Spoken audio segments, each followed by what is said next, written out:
नमस्कार दोस्तों, आज राजस्थान पत्रिका का एक आर्टिकल आया है और उस आर्टिकल को पढ़ने के बाद ऐसा लगता है कि हम बहुत बड़े संकट में, बहुत बड़ी दिक्कत में, हमारा देश बहुत बड़े संकट की तरफ जा रहा है। अगर इस पर सही समय पर ध्यान नहीं दिया गया तो पता नहीं सामने या आगे आने वाले समय में विषम परिस्थितियों का सामना करना पड़ेगा। मैं बात कर रहा हूं हमारे देश में जो न्यायिक संकट है, जो जुडिशियल क्राइसिस आया हुआ है। हमारे देश में जो पेंडिंग केस है या जज वगैरह होते हैं, इनके पद बहुत रिक्त हैं। हमारे देश में पेंडिंग केस बहुत ज्यादा है। और एक और सबसे महत्वपूर्ण मुद्दा है, हमारे कोर्ट की या हमारे देश में जो पुलिस या हमारा न्यायालय काम करता है, उसकी भाषा बहुत ही कठिन है, बहुत ही जटिल है। जो पीड़ित होता है उसको समझ में नहीं आता है। पुलिस या जज या वकील, स्पेशली पुलिस को भी कुछ नहीं समझ में आता। जज और वकील के बीच क्या वार्तालाप चलती है, क्या बात करते हैं, किस भाषा में बात करते हैं। जो पीड़ित होते हैं उसको कुछ नहीं पता होता। उसको अंत में यह बता दिया जाता है कि भाई तुझे केस जीत गया है, ठीक है, या तू केस हार गया है। तो आज हम सबसे पहले दो ही मुद्दों पर चर्चा करने वाले हैं कि वो संकट है क्या। वो न्यायिक संकट जिसके बारे में हमें बताया गया वो क्या है। वो न्यायिक संकट है हमारे देश में पेंडिंग केस। देखो जरा यहां पर आप ध्यान से देखो, हमारे देश में इस वक्त पेंडिंग केसों की संख्या कितनी है? 5 करोड़ से भी ज्यादा है। जब जॉली एलएलबी पहली मूवी आई थी तो अरशद वारसी ने हमें मूवी में बताया था, 2013 की बात है, कि भारत में 3 करोड़ से भी ज्यादा केस पेंडिंग है। जब 2017 में जॉली एलएलबी 2 मूवी आई थी अक्षय कुमार वाली, उसमें हमें बताया गया कि हमारे देश में 4 करोड़ से भी ज्यादा केस पेंडिंग है। और जब 2023 में 24 में हम इसको पढ़ रहे हैं, मतलब आज होगी 5 जनवरी 2024, आज 5 तारीख का 2024 साल है और आज हमें यह बताया गया कि हमारे देश में 5 करोड़ से भी ज्यादा केस पेंडिंग है। अब आप यहां पर देखो कि केस पेंडिंग कहां-कहां कितने कितने हैं। सबसे पहले ये देखो कि हमारे जो न्यायालय है, स्पेशली उच्च न्यायालय में टोटल पदों की संख्या है 1114। टोटल जजों की संख्या या टोटल जो जस्टिस होते हैं, न्यायाधीश होते हैं, उनके टोटल पद है 1114। लेकिन इसमें से 324 खाली पड़े हैं। जो हमारे जिला न्यायालय होते हैं वहां पर टोटल पद है जजों के 25,439। टोटल न्यायाधीशों के पद हैं 25,439, उसमें से 5,000 पद रिक्त पड़े हैं। 1100 में से 350 पद रिक्त हैं यहाँ पर हाई कोर्ट के अंदर। जिला न्यायालयों में 25,000 में से 5,000 पोस्ट रिक्त है। इसके अलावा अगर मैं देश में लंबित मामलों की बात करूं तो हमारा जो सर्वोच्च न्यायालय है, हमारा जो सुप्रीम कोर्ट है, वहां पर 80,000 से भी ज्यादा केस पेंडिंग है, पड़े हुए हैं, सॉल्व नहीं हो रहे हैं। जो हमारे उच्च न्यायालय है, हमारे हाई कोर्ट है, वहां पर 61 लाख से भी ज्यादा केस पेंडिंग है।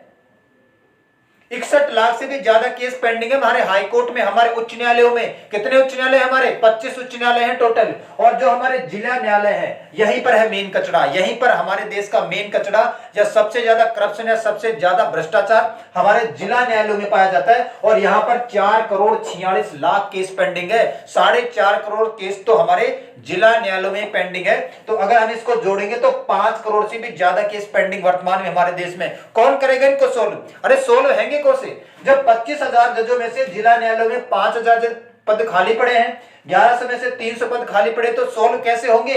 और ये पिछले 20 सालों से पेंडिंग है, किसी का कोई ध्यान नहीं है। बस केस पे केस दर्ज होते जाते हैं और हमारी प्रणाली वैसे की वैसी रेंगती हुई चलती जाती है। कब सुनेंगे इस बात को हम? कब हमारे सिस्टम को हम फास्ट करेंगे? अनुच्छेद 21 प्राण एवं दैहिक स्वतंत्रता का अधिकार क्लास में पढ़ा हम लोगों ने, उसमें बताया गया कि हमें त्वरित प्रक्रिया का अधिकार है, स्पीडी ट्रायल का, त्वरित प्रक्रिया। जो काम हमने गवर्नमेंट को दिया है या हमारा केस मुकदमा है, उसको तुरंत से तुरंत सोल्व किया जाए। तो एक तो यह सबसे बड़ा संकट है हमारे देश के अंदर। दूसरी सबसे बड़ी संकट है हमारे देश में भाषा, लैंग्वेज। और लैंग्वेज कुछ ऐसी होती है कि या तो जज समझता है या वकील समझता है। आम जनता को कुछ भी समझ में नहीं आता कि लोग किस भाषा में बात कर रहे हैं। और हमारे सुप्रीम कोर्ट और हाई कोर्ट में तो आप सबको पता है कि अंग्रेजी भाषा का चलन है, हर जगह इंग्लिश घुसा रखी है।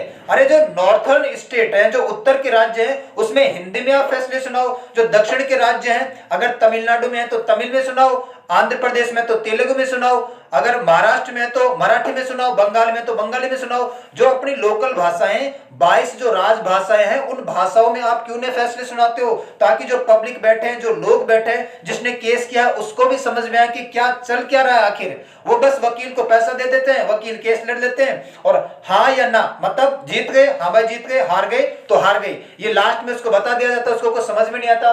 तो अभी हमारे जो चीफ जस्टिस ऑफ इंडिया है, कौन से नंबर के? 50 नंबर की डी.वाई. चंद्रचूड़ साहब। डी.वाई. चंद्रचूड़ साहब ने यह कहा कि अब हमारी सरकार, वर्तमान की सरकार ध्यान दे रही है कि जो हमारी शब्दावली है, चाहे वो हमारी पुलिस हो, चाहे वो हमारे न्यायालय हो, बहुत ही कठिन शब्दावली है। इसमें ज्यादातर शब्द उर्दू के और फारसी के हैं और ऐसे कठिन कठिन शब्द है जिनको जज और वकील भी खुद नहीं समझ पाते कि शब्द का मतलब क्या है। ऐसा होता क्यों है? आप सभी को पता है कि हमारे देश के ऊपर 1000 से ज्यादा मुस्लिम आक्रांताओं ने शासन किया है। पहले सल्तनत काल चला 350 साल के आसपास, फिर 500 साल से ज्यादा मुगल काल चला। इसी टाइम पीरियड में ज्यादातर जो हमारी कानूनी कार्रवाई है उसमें उर्दू और फारसी के शब्द घुसा दिए गए और आज भी हम इनसे गुजर रहे हैं। यहां पर आप देखो खुद कि ये फारसी शब्द कुछ ऐसे हैं, हमें कुछ पता ही नहीं चल पाता है।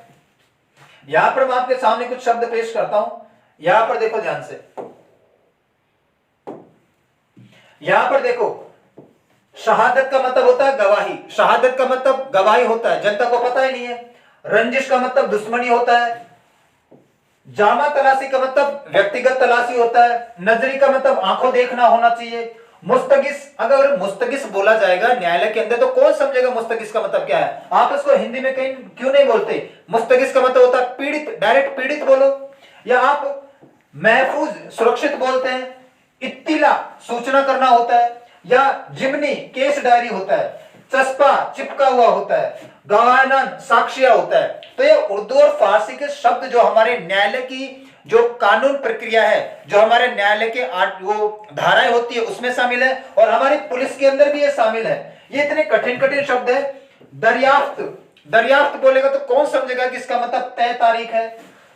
मुसम्मी, मुसम्मी बोलेगा तो कौन समझेगा कि नाम से आगे लगने वाला शब्द है। अदम पता, अदम पता अगर न्यायालय में बोल दिया तो समझेंगे हम कि अदम पता का मतलब क्या है। इसको आप क्यों नहीं बोलते? जिसका पता ना चल सके उसको अदम पता कहते हैं। इसके अलावा सजायाफ्ता, सजायाफ्ता बोले जाएगा तो कौन समझेगा इसको? खुद जज को भी नहीं पता, वकील को भी नहीं पता कि शब्द का मतलब क्या है। जिसको सजा हो गई उसको सजायाफ्ता बोलते हैं। मजलूम, मजलूम का मतलब होता है विषय। मजलूम बोलेगा तो कोई समझ पाएगा? कोई नहीं समझ पाएगा, कोई भी नहीं समझ पाएगा, मैं बता रहा हूं तुम लोगों को। तो हमें इसको चेंज करने की जरूरत है। वैसा का वैसा हाल हमारी पुलिस प्रणाली में भी है। हमारी पुलिस प्रणाली में भी कुछ ऐसे कठिन कठिन शब्द है जो बहुत ही खतरनाक है। वहां पर लिखा जाता है अलामात। अलामात क्या है? अरे आप हिंदी में बोलो ना, हस्ताक्षर करो। अदम चौक क्या है? अदम चौक क्यों बोलते हो? ऐसे बोलो कि किसी चीज को संज्ञान में लेना। आप दीगर क्यों बोलते हो? आप दूसरा क्यों नहीं बोलते इसकी जगह? अहकाम, कोई समझेगा अहकाम का मतलब क्या है? आप इसकी जगह महत्वपूर्ण क्यों नहीं बोलते? रोजनामचा, दैनिक पुस्तिका। मुद्दई, मुद्दई कौन समझेगा? शिकायतकर्ता क्यों नहीं बोलते? तो हमारी न्यायालय, हमारा जो कोर्ट सिस्टम है और हमारा जो पुलिस सिस्टम है उसमें जो धाराएं चलती है उसमें बहुत ज्यादा फारसी और उर्दू के शब्द हैं जिनका आम जनता को या खुद वकीलों को, जज को या पुलिस को भी नहीं पता है कि इसका मतलब क्या है। तो हमें इसको चेंज करने की जरूरत है। अब तो हम बहुत आगे बढ़ गए हैं। अगर हमें नहीं समझ में आ रहे हैं शब्द तो इनको चेंज किया जाए, बदला जाए। इनकी जगह हिंदी के आज के टाइम के वो शब्द लिखे जाए ताकि हम इसको आराम से समझ पाए। ये हमें करना जरूरी है, इसके बगैर नहीं होगा। मुगलकालीन भाषा के उर्दू और फारसी शब्द हटने चाहिए। अच्छा, इसके लिए कुछ जो स्पेशलिस्ट है उन्होंने कुछ ऐसी चीजें बताया कि हमें करना क्या चाहिए। इसके लिए इन्होंने कुछ सॉल्यूशन भी दिया है। जैसे यहाँ पर सॉल्यूशन की अगर बात करें तो यहाँ पर 3 महत्वपूर्ण सॉल्यूशन है। कानूनी और प्रक्रिया की भाषा सरल बनाने का कामकाज करे। जो हमारी पुलिस है, जो हमारी न्यायपालिका है, जो काम करती है, इसकी जो भाषा इसको थोड़ा सरल बनाया जाए। जिस राज्य में जो पर्टिकुलर भाषा बोली जाती है उसी में केस मुकदमे होने चाहिए और उसी में कानूनी प्रक्रिया चलनी भी चाहिए। आप इंग्लिश में सारी की सारी कानूनी प्रक्रिया चलाते हैं, किसी को कुछ पता ही नहीं चल पाता। मुगलकालीन भाषा के जो उर्दू और फारसी के शब्द हैं इन्हें हमें हटाना पड़ेगा क्योंकि आज की जनता है, आज की जनरेशन, आज की पॉपुलेशन इनको समझती नहीं है। इसके अलावा सरल भाषा का प्रयोग करना पड़ेगा।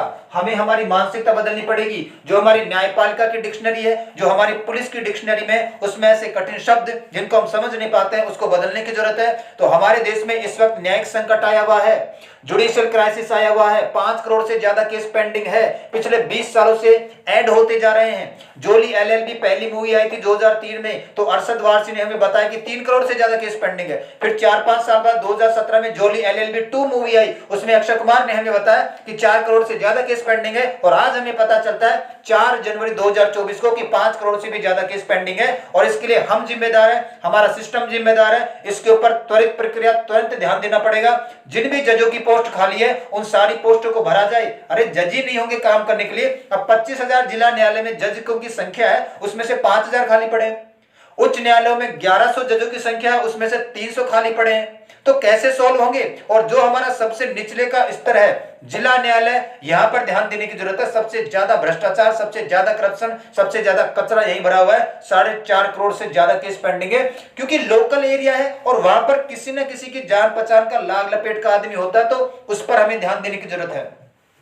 तो फटाफट से जजों की और न्यायाधीशों की सीटें भरी जाए, थोड़ा सा भ्रष्टाचार है, करप्शन को कम किया जाए और सरल भाषा बनाई जाए, चाहे वो हमारी पुलिस हो, चाहे वो हमारे न्यायालय हो, इतनी सरल शब्दों का प्रयोग किया जाए कि आम जनता को आराम से समझ में आ जाए।